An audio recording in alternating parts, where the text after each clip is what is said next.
Hi everyone, it's Andy from Sawdust and Survival. I'm out on my very first ever solo wild camp and I'm pretty nervous, to be quite honest with you. I am. I've been on I've done loads of camping before, but it's always been with somebody else, somebody who, to be quite honest with you, I don't know, more experience, seems confident. Friend Graham, you'll have seen him in the last video. Most of my camping's been with him, and he's great. He's ex-army. He's always been into that kind of stuff, and he's extremely confident with the outdoors. But tonight I'm going it alone. And there's a few things against me. There's the weather. There's the fact that it's quite a walk to the campsite that I've picked. I'd decided last time when I'd done my wild camp recce's, I'd kind of had in mind that I was coming on my bike, but I'm not, because I've not got panniers and things on my mountain bike yet, and there's no way that I'm riding with this on my back. And when you take into account everything that you need to be comfortable, it amounts to quite a backpack. I'm comfortable with it, but I certainly won't be comfy riding a bike. But anyway, yeah, I'm on my way, and it feels very weird. Feels quite a lonely thing to be doing, but fingers crossed when I've got to where I'm going to, and I'm all set up and I've got myself a nice little fire going and I'm all cozy for the night, I won't be regretting it. Not that I am at the moment. I'm gonna be, I don't know, I'm just a bit nervous about setting up completely on my own. These kind of conditions, new place. I don't know. It's just a new one to me. So it's a night of first time I've been to this location for the night. First time I've done this on my own. I've not set a tarp up on my own for years. Hopefully a little bit of memory will come back with those knots. Failing that, I'm going to be honest with you, I'll be getting my my app out on my phone and seeing what I need to do paracord wise. Although I've got a nice little cheat. I do have some bungees, which means that I don't have to remember the tension in knots. I'm losing light. I've got maybe an hour. And all that means is that when I get to my location, I can't mess around. I need to get that tarp up. I need to get my tent up, and I need to get foraging for firewood. That's it. I think I better put you away until we get there. Otherwise you're just going to be watching me walk and witter on. I'm not going to lie, there does feel something quite comforting about having the camera there. You don't feel so alone. One good thing about the weather as it's gone today is that it's going to reduce the likelihood of passers-by and walkers coming along. I'm going to be tucked away enough not to have to worry about it. You know, I've done my recce, but it's gonna reduce that likelihood. Keep smelling fire, but it's just it's just the smells that are on my backpack from last time I went out.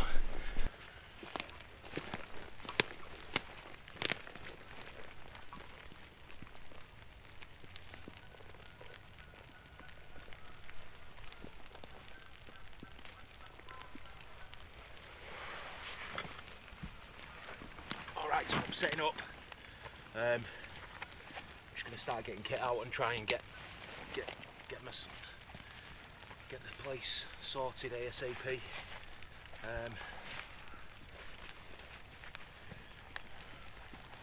think it's probably wise to get this tent up, because that's the least that I need.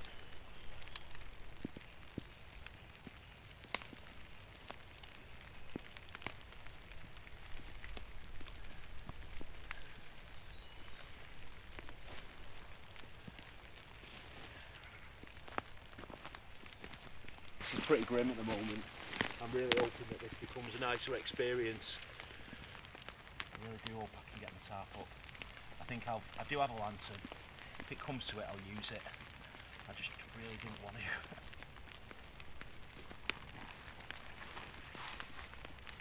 Everything gonna be okay. Okay, so tent's up, and I'm just getting stuff into the tent that needs to be in there and needs to be dry. I think it probably would have been wise to stick the tarp up first, but I was getting sincerely worried about losing light. Oh man. Alright, so not gonna lie, it's been pretty grim so far because I've been rushing the whole time.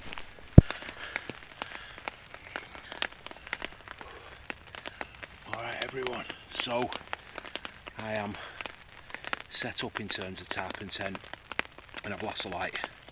I had to set up basically with this lantern, which I brought as a novelty item. Lesson here, for God's sake,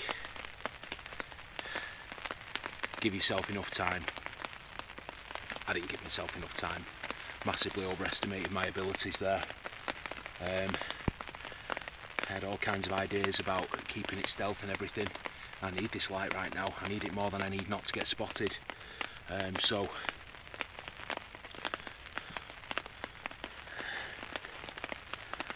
what's next? I need to decide if I'm going to have a fire.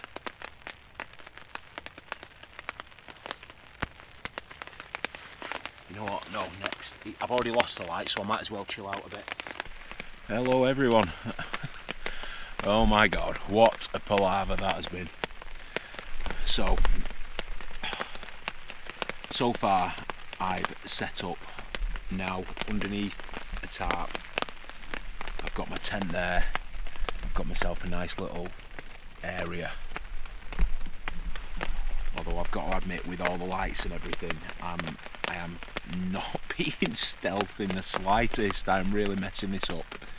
I suppose this is why we do these things. The reality is that I'm here until daylight, which is 12 hours away. I've got my spade. I've got myself set up. I'm gonna have a bit of hydration and get on. Man, this is not like when me and Graham go. This has been rushed. It's been pretty grim so far, to be honest with you. I think once I've got myself a little fire, I think that'll raise my spirits, so we'll see how I go. Okay, so I've got a bit of a Dakota fire pit going on there. It's all a bit rough and ready and a bit slapdash, but there we go. There's the hole. Got it covered up with earth, so you've got air being fed through and round to this side, where I've got myself, there we are, I've got myself a little pot of noodles on the go. I've lit it with Hexy, you know, stuff. So, oh, got my silly hat on there. I've lit it with Hexy, so nothing too exciting, to be quite honest with you. But there it is, burning away. Just gonna switch this off because I can hear someone.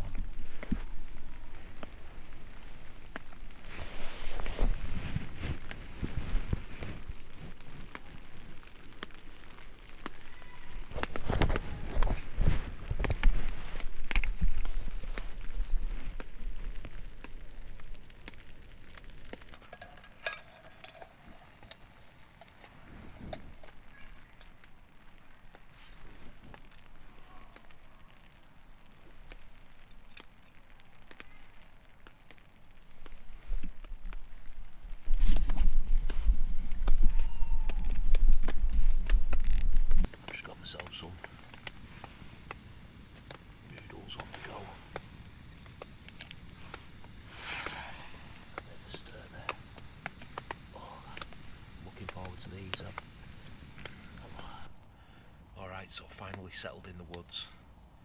Got a bit of a Dakota fire pit going on here. Everything's so wet, so it is putting out a fair bit of smoke.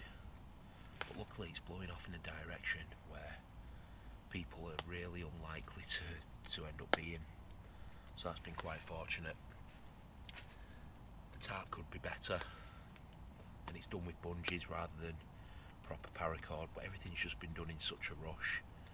My wife didn't get home from work till 5:30, and sundown's maybe 30 minutes, 45 minutes later, and although it's close to home, it's not been ideal. It's all been a big rush, and that's something I'll learn from. That's something I won't be doing again in the future. So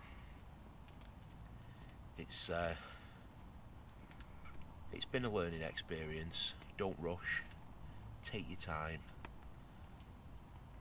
Make sure you've got enough time to pick a good spot and get yourself set up properly, because proper preparations are the key, I think, to a good, successful wild camp. But I'm going to settle down now.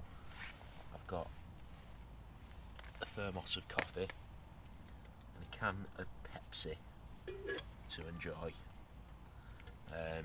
I've had some super noodles before. I'm not sure how much of that I will or will not end up showing, because it was a bit of a disaster. Turns out there's nighttime cyclists who come round, and mountain bikers. There's quite a big mountain bike group round here, and they would just pass us by. But the fear's always that someone's coming to stop you from doing what you're doing, or have a go and all that kind of stuff. So I'm going to burn through this bit of deadfall that I've got here slowly, and that should maybe take me another hour or two at most. And then I'm going to turn in. What I think I will do is, before bed, fill in the fire, take the tarp down, and be pretty much ready to roll as soon as I need to, just in case I get an unexpected wake-up call, which hopefully I won't. But yeah, just a bit of planning before bed. Be a bit of extra effort now, but save me a bit of time in the morning, and certainly a bit of stress overnight, just in case there was to be any issue or anyone kicking off. But anyway, thanks for joining me tonight. I'm not sure if I'll do any more filming before bed now. It's been quite a tough one. Again, time constraints have been an issue. The weather's not been too much of a problem. It has been raining consistently, ever since. It's died down an awful lot now, but that's not too bad. The time was the issue, getting out before sundown. Anyway, thanks very much. See you soon. Bedtime on my first solo wild camp. I suppose it's been a success in so much as that it's been fine. I had a fire going vast majority of the night. I've put it out and I've covered it up. I'd done one of the Dakota fire pits. Dakota fire pit, and I think that worked pretty well. I went quite far back from my sort of little tent tarp camp area while it was going, and it's definitely far less visible than a normal fire, because you're not seeing the hot bright glow from the bottom, and most of the light's directed upwards, although the flames are dance over the floor level, the ground level, which means that you can see those, but definitely far less visible than other fires that I've used in the past. I got to listen to the crackling of the fire, sounds of the woods, but it wasn't the same on my own. It's just nice to be able to share it with someone, isn't it, when you're out and about, and you have a conversation with someone in this kind of environment, and It just seems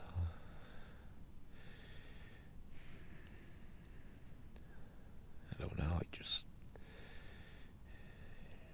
seems better. It seems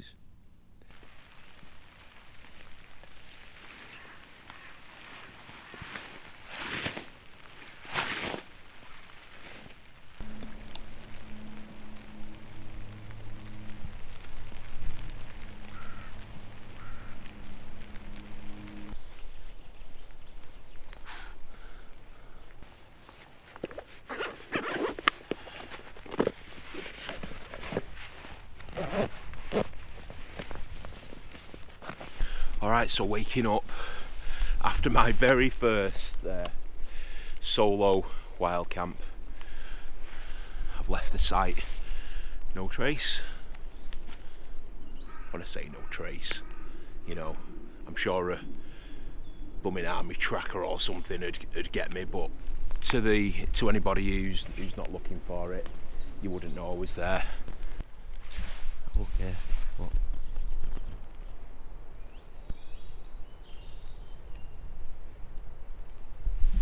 Not sure if it captured that. Did you see that dog walker there? I can still see it now. Just shows how close to the path we are. So last night when I was seeing bikes and things whizzing past, there was one of the things that was a bit off-putting. One of the things that I'm not overly keen about was there's a lot of there wasn't a lot. There was a few times groups of cyclists, you know, like mountain bikers doing late night rides, would go past. I knew what they were, but my concern was that they'd see the fire and then, I don't know, moan to somebody and it'd end up spoiling my night. But that never happened. I kept the fire as stealthy as I possibly could do. So I don't know whether it's just that they didn't see it, or maybe they saw it and they didn't care, but I certainly reduced the chances of being seen with it. Anyway, let's get on. I think I might go to that little bench bit before I set off. Amazing how much lighter the backpack is without watering on the way out.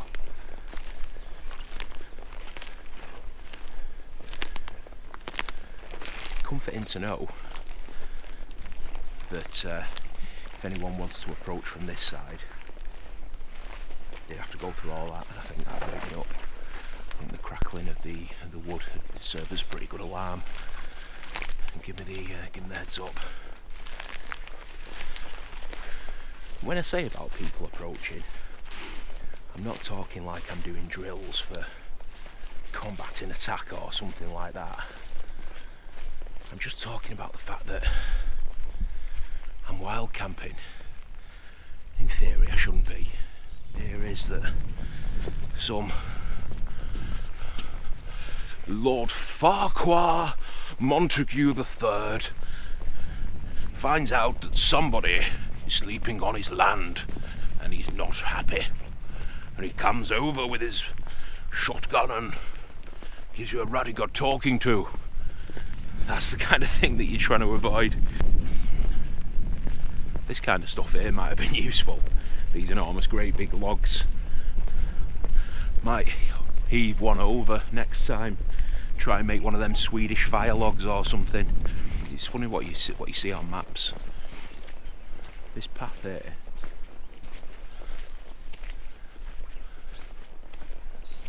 You know, I bet I would not have even noticed it. I wouldn't have thought anything of it. I'd have probably thought it led to a farm or something. But when I actually looked on the map before, because what I was thinking, I was considering walking to the town. I'll be honest, the reason I was considering walking to a town is because I was thinking I'd be willing to do a good few miles of hiking to go and get myself a really nice breakfast or something.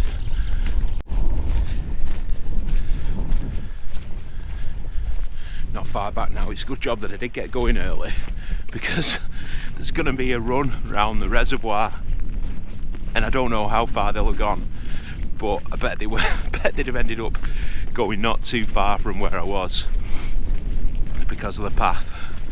So can you imagine if I'm trying to get back and I'm having to go through a herd of runners? Oh geez, That would have been entertaining. I'm really glad that I've got out of here now.